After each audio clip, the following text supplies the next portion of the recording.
Ah, mix the body. Ah, that's the guy, I think it's the vase. If I the job, They big. I'll finish it. Oh, I will be on you. What about be when I take cobra? No, that now. But they boy, No. He don't see us now. I don't meet him, but he don't the weak. You don't see him. He don't the weak. He don't the meet him. A B arena.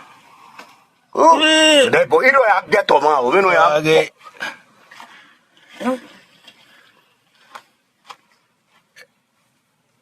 Gualuvuno alaona. AB, this is the king of snake. Very venomous. Venom when you get your feet key horse. This one, AB. AB. But that boy, big battle see here. I can't hear. Obi and Wabi, you know, video. No let her breathe again. No, never. If you not that finish, you know they move. Not even or that venom go finish person.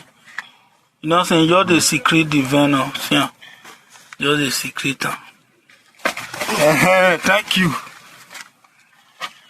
Ebi, Who? and we filo your name, filo your to see no ayak, but ya money for a kiyeke.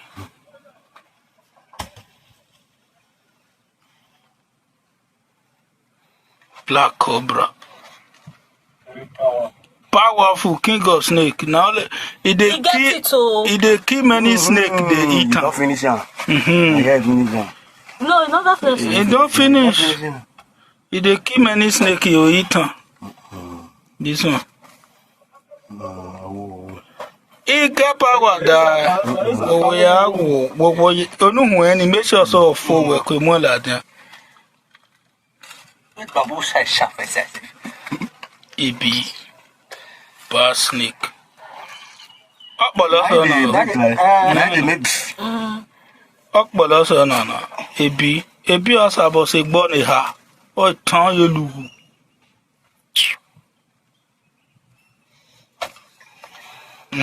Thank you. Good. Is it a battle? No, EB. You know when you feel 4 years old.